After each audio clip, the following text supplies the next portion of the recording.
Assalamualaikum warahmatullahi wabarakatuh. Alhamdulillahi rabbil alamin. Wassalatu wassalamu ala ashrafil anbiya'i wal mursalin Sayyidina Muhammadin wa ala alihi wa sahbihi ajma'in. Amma ba'd. Alhamdulillah, pada kesempatan kali ini kita semua dapat belajar kembali pada mata kuliah filsafat ilmu dengan dosen pengampu yang terhormat Bapak Haji Asep Ahmad Arsyil Munir LCMA. Semoga Allah muliakan, amin. Baik, sebelumnya perkenalkan, kami dari kelompok pertama dari kloter kedua dengan beranggotakan yang pertama saya sendiri Muna Royhan, yang kedua Syifa Fauzia, yang ketiga Adia Ridwan Nisa, dan yang keempat Meli Widaatul Musofi. Dan untuk pembahasan yang akan kami sampaikan, yang pertama pengertian dan karakteristik wahyu dan akal, yang kedua fungsi wahyu dan akal, dan yang terakhir kedudukan wahyu dan akal, di mana pembahasan pertama akan dipaparkan oleh saudari Syifa Fauzia.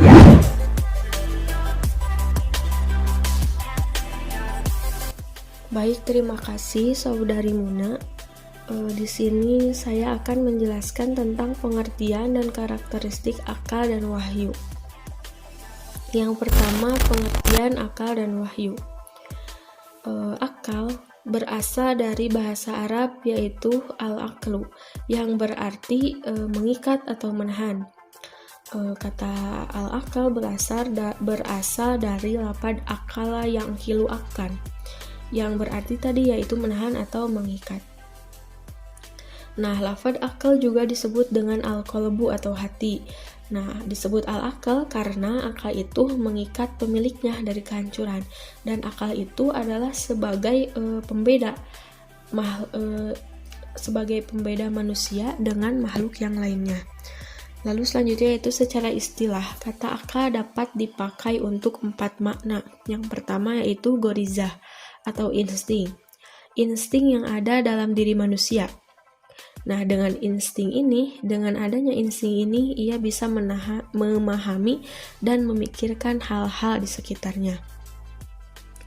Lalu yang kedua yaitu ilmu-ilmu doruri, seperti ilmu tentang hal-hal yang mesti ada dan tidak mesti ada atau mustahil, seperti alam harus ada penciptanya, yaitu Allah, dan seterusnya. Yang ketiga yaitu ilmu-ilmu yang didapat dengan penelitian dan berpikir, seperti 2 kali 2 sama dengan 4.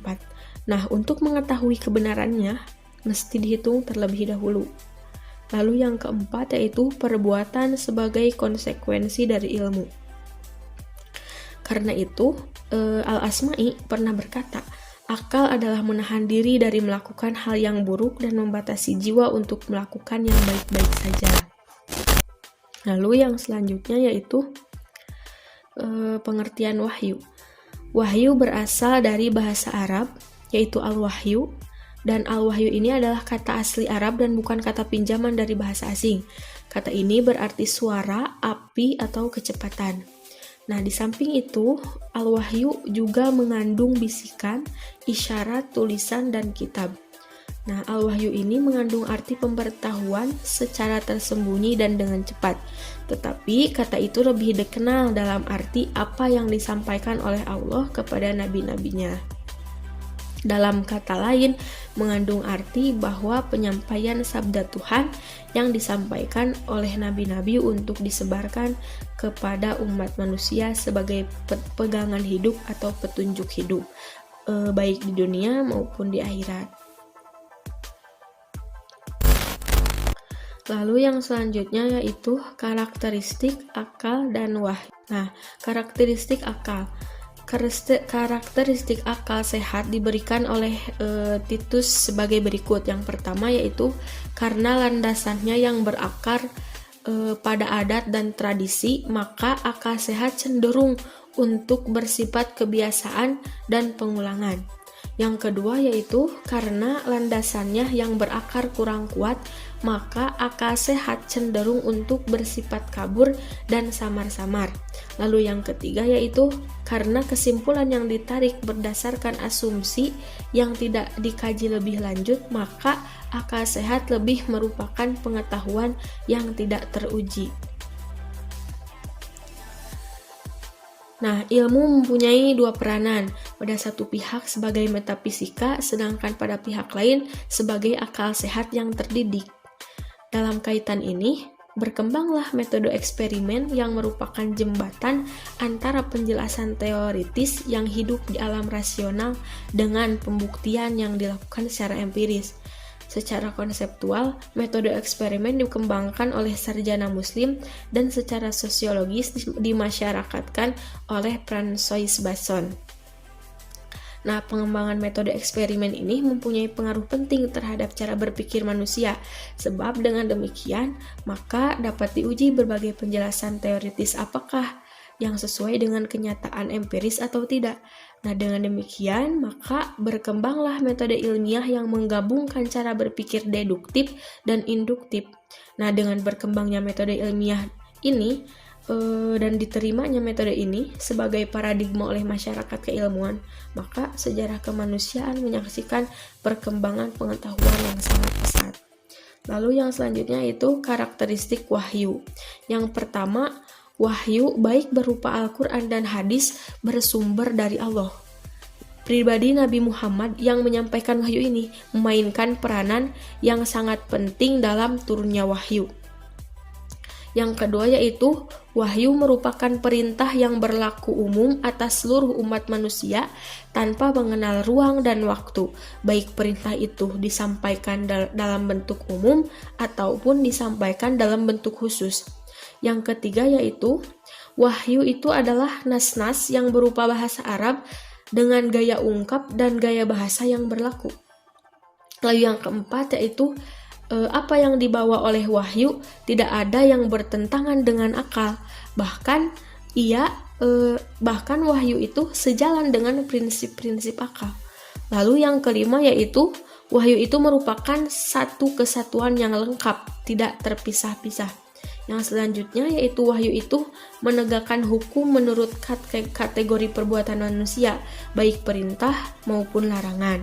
Lalu yang terakhir, sesungguhnya wahyu yang berupa Al-Quran dan As-Sunnah turun secara berangsur-angsur dalam rentan waktu yang cukup. Baik, terima kasih untuk Saudari Syifa Fauzia. Dan untuk pemaparan selanjutnya akan disampaikan oleh Saudari Adia Ridwanisa. Baik, terima kasih. Untuk pembahasan yang kedua, yakni mengenai fungsi dan kekuatan akal, serta fungsi dan kekuatan wahyu. Yang pertama, fungsi akal. Sebenarnya, hakikat dari akal adalah ia sebagai mesin penggerak dalam tubuh manusia yang mengatur dalam berbagai hal yang akan dilakukan setiap manusia, yang nantinya akal akan meninjau baik atau buruk ataupun akibat dari hal yang akan dilakukan tersebut. Dan akal adalah jalan untuk memperoleh iman sejati. Iman tidaklah sempurna kalau tidak didasarkan akal, dan iman juga harus berdasar pada keyakinan, bukan pada pendapat. Dan akallah yang menjadi sumber keyakinan pada Tuhan Yang Maha Esa. Ada banyak sekali fungsi akal yang dapat kita rasakan, namun pada kesempatan kali ini saya hanya akan menyampaikan 3 fungsi akal. Yang pertama, akal sebagai tolak ukur akan kebenaran dan kebatilan. Yang kedua, akal adalah alat untuk mencerna berbagai hal dan cara tingkah laku yang benar.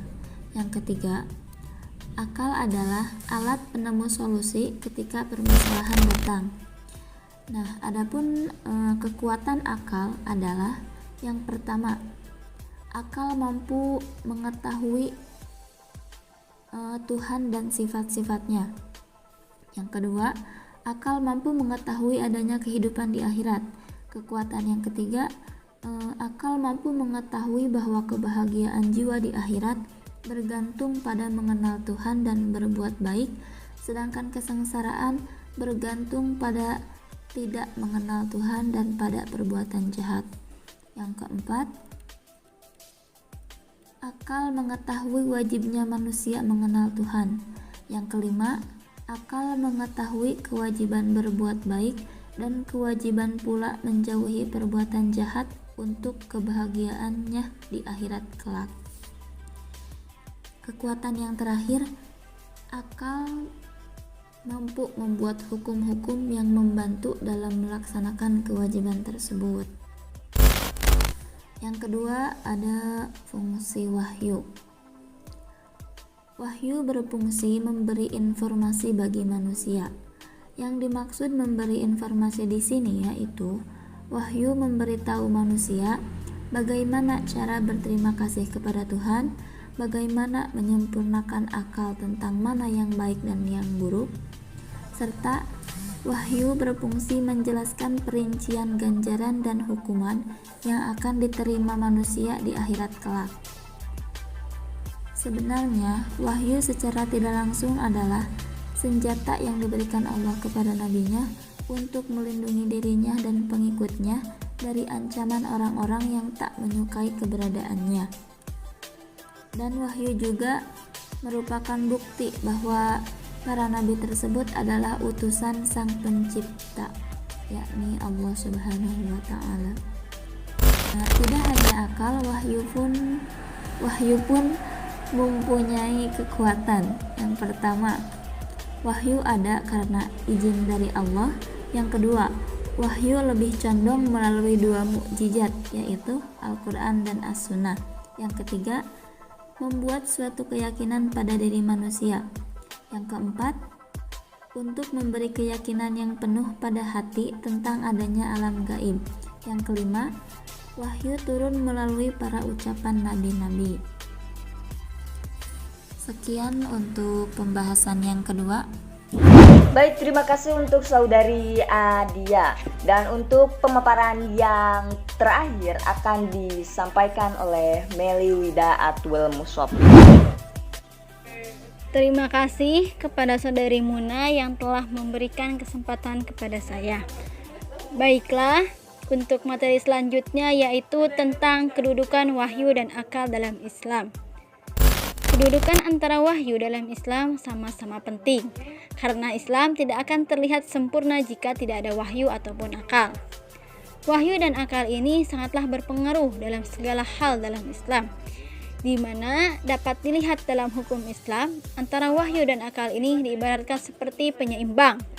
Ketika hukum Islam berbicara sesuatu hal yang identik dengan wahyu atau yang berhubungan dengan wahyu, maka akal akan segera menerima dan mengambil kesimpulan bahwa hal tersebut sesuai akan suatu tindakan yang terkena hukum tersebut. Dalam Islam, akal memiliki posisi yang sangat mulia. Namun, meski demikian, bukan berarti akal diberi kebebasan tanpa batas dalam memahami agama, karena Islam sendiri memiliki aturan untuk menempatkan akal sebagaimana mestinya. Bagaimanapun, akal yang sehat akan selalu cocok dengan syariat Islam dalam permasalahan apapun. Dan wahyu baik itu berupa Al-Quran dan hadis memainkan peranan yang sangat penting dalam turunnya wahyu. Wahyu merupakan perintah yang berlaku umum atas seluruh umat manusia, tanpa mengenal ruang dan waktu. Baik perintah itu disampaikan dalam bentuk umum ataupun disampaikan dalam bentuk khusus. Apa yang dibawa oleh wahyu tidak ada yang bertentangan dengan akal. Bahkan, ia sejalan dengan prinsip-prinsip akal. Wahyu merupakan satu kesatuan yang lengkap, tidak terpisah-pisah. Wahyu itu menegakkan hukum menurut kategori perbuatan manusia, baik itu berupa perintah ataupun larangan. Namun, sesungguhnya wahyu yang berupa Al-Quran ataupun Sunnah itu turun secara berangsur-angsur dalam rentang waktu yang cukup panjang. Mungkin materi dari saya dicukupkan. Saya kembalikan lagi kepada moderator. Terima kasih. Dan mungkin itu yang dapat kami sampaikan. Mohon maaf bila banyak kekurangan. Wassalamualaikum warahmatullahi wabarakatuh.